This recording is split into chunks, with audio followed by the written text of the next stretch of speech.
நண்பர்களே, இன்றைக்கு நாம் பார்க்குறது என்ன அப்படின்னு பார்த்தீங்கன்னா, இன்றைக்கு நாள் என்ன நாள் அப்படின்னு நினச்சிங்கன்னா, பங்குனி உத்திரம். இந்த பங்குனி உத்திரம் ஏப்ரல் மாதம், சரிங்களா? சரியாக 11ஆம் தேதி. ஓகேவா? இந்த நாளில் நன்னாளில் முருகரை வழிபட்டால் சாரி நாம் நினைக்கக்கூடிய அனைத்து விஷயங்களும் நல்லபடியாக நடக்கும். அந்த விஷயத்தை, அந்த முருகரை எப்படி நம்ம வசியப்படுத்தலாம், நீங்கள் வசியப்படுத்துறது அப்படிங்கிறத நம்ம பார்க்க போகிறோம். இந்த பங்குனி உத்திரத்தை நீங்கள் பயன்படுத்திக்கோங்க, மிஸ் பண்ணிடாதீங்க. சரியா?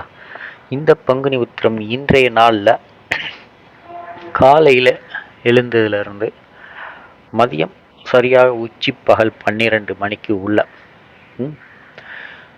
சீக்கிரமாக எழுந்து குளிச்சுட்டு அந்த டயத்துக்குள்ள உங்களுடைய முருகர், உங்கள் பக்கத்தில் இருக்கக்கூடிய முருகர் கோவில், எந்த கோவிலாக இருந்தாலும் சரி, திருச்செந்தூராக இருந்தாலும் சரி, திருத்தணியாக இருந்தாலும் சரி, பழனியாக இருந்தாலும் சரி, இல்லை எதுவுமே இல்லைங்க எங்கள் பக்கத்தில் சின்ன முருகர் எங்கள் வீட்டுக்கிட்ட இருக்கிறாரு அப்படின்னா இருந்தாலும் சரி, இல்லை அப்படித்தான் உங்களால் கோவிலுக்கே பக்கத்தில் முருகர் கோயிலே இல்லைங்க, வேறு தான் இருக்குது, என்னால் எதுவும் செய்ய முடியாது அப்படின்னாலும், உங்கள் வீட்டில் இருக்கக்கூடிய ஒரு சின்ன முருகர் படம் மாதிரி இருக்கும், அந்த படத்தையாவது வச்சுக்கோங்க.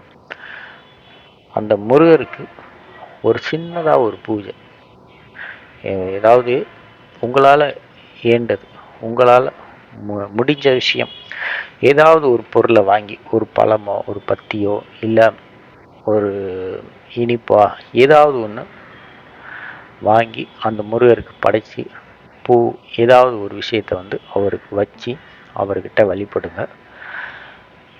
முருகர் எனக்கு இது கொடு அது கொடு அப்படின்னு சொல்லி கேட்க மாட்டார். முருக பக்தர்கிட்ட யார்கிட்டையுமே கேட்க மாட்டார் அவர்.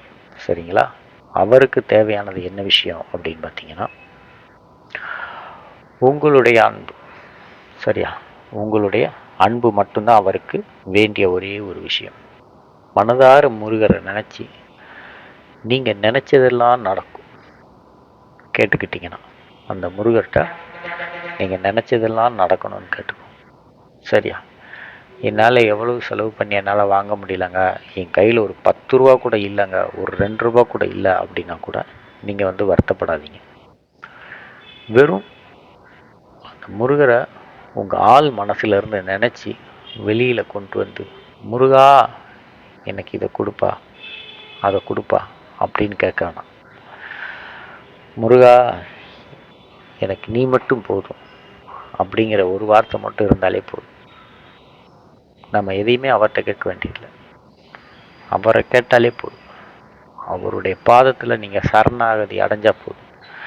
உன்னை விட்டால் எனக்கு வேறு எதுவுமே இல்லை அப்படிங்கிற ஒரு முழு மனசோடு அவர்கிட்ட போய் நீங்கள் சேர்ந்துட்டீங்க அப்படின்னா, ஒரு சொட்டு கண்ணீர் விட்டு அவர்கிட்ட மன்றாடி நீங்கள் கேட்டுக்கிட்டீங்கன்னா, கண்டிப்பாக நீங்கள் நினைக்கிறத அவர் நடத்தியே கொடுத்துருவார். அவரை பற்றி நீங்கள் எதுவுமே நினைக்கலாம். இப்போ ஒரு விஷயத்துக்கு போயிட்டே இருக்கிறீங்க, உங்கள் முன்னாடி பார்த்தீங்கன்னா கண்டிப்பாக முருகர் போயிட்டே இருப்பார். நம்ம போக வேண்டியதில்லை, அவர் வண்டியை ஓட்டிகிட்டு போவார், நம்ம பின்னால் ஜாலியாக உட்காந்துட்டு போகலாம். பைக்கில் போகிறோம் அப்படின்னா பைக் அவர் ஓட்டிகிட்டு போவார், நாம் உட்காந்துட்டு பயணம் பண்ணலாம். காரில் அவர் காரை ஓட்டிகிட்டு போவார், வழி நடத்திட்டு போவார், நாம் அதில் உட்காந்து சும்மா ஸ்டேரிங்கை மட்டும் பிடிச்சிருந்தா போதும். எல்லா வேலையும் அவர் செய்வார், நம்ம செய்ய வேண்டிய அவசியமே இல்லை. ஏன்னா அவருக்கு அவ்வளோ பவர் இருக்குது. எல்லாரையும் பார்க்கக்கூடிய ஒரு முருகர் தான் அவர். எல்லா மக்களையும் ஒன்று போல நினச்சி, தன்னுடைய பிள்ளையாக நினச்சி, அனைவரையும் அவங்கவுங்க கேட்கக்கூடிய அனைத்து விஷயங்களையும் செய்வார். ஸோ நீங்கள் இன்றைக்கு இந்த பங்குனி உத்திரத்தில் நீங்கள் செய்கிறது, அவருக்கு ஏதாவது ஒரு சிறு பொருளை நீங்கள் வச்சு, ஒரு ரூபாய் காசு இருந்தால் கூட போதும், அதை வச்சு அவர்கிட்ட வணங்கி நீங்கள் வேண்டுனதை கேட்டுக்கோங்க. கண்டிப்பாக அவர் இந்த பங்குனி உத்திரத்தில் கேட்டுக்கிட்டோன்னா அவர் நடத்தி கண்டிப்பாக கொடுப்பாரு. அது என்ன விஷயமாக இருக்கட்டும், நீங்கள் பரீட்சையில் பாஸ் ஆகிறதா இருக்கட்டும், உங்கள் கல்யாணமாக இருக்கட்டும், உங்கள் வீடு கட்டுற விஷயமாக இருக்கட்டும், பண வசதியாக இருக்கட்டும், கடனாக இருக்கட்டும், நிலம் வாங்குறதா இருக்கட்டும், என்ன விஷயமா இருந்தாலும் சரி, உடல் சம்மந்தப்பட்ட விஷயமா இருந்தாலும் சரி, எதிரிகளை பார்க்கணுனாலும் சரி, அவர் பார்த்துக்குவார். நீங்கள் பார்க்க வேண்டியதில்லை, நம்ம சண்டை போட வேண்டியதில்லை, அவர் பார்த்துக்குவார் எல்லாத்தையும். ஏன்னா அவர் சூரனே அழிச்சவர். சரிங்களா? எல்லா விஷயத்தையும் அவர்கிட்ட விட்டுருங்க, அவர் பொறுப்பு. அது நம்ம ஒரு பொம்மை மாதிரி தான் விளையாடுறது. நம்ம பொம்மை மாதிரி தூக்கி போட்டு அங்கிட்ட அங்கிட்டு ஓடக்கூடிய பொம்மை, அவ்வளோதான். நாம் மற்ற எல்லா விஷயத்தையும் அவர் பார்த்து, ஏன்னா படைச்சது அவர், காக்கிறது அவர், எல்லாமே அவர் செஞ்சுக்குவார். நம்ம எதுவுமே செய்ய வேண்டாம். இந்த வீடியோ உங்களுக்கு வந்து ரொம்ப பிடிச்சிருக்குன்னு நினைக்கிறேன். உங்கள் ஃப்ரெண்ட்ஸுங்களுக்கும் அனுப்பிச்சி விடுங்க, ஷேர் பண்ணி விடுங்க, நம்ம சேனலுக்கு சப்போர்ட் பண்ணுங்கள். இந்த மாதிரி நிறைய வீடியோஸ் வந்து நம்ம அதில் கொடுத்துருக்குறோம்.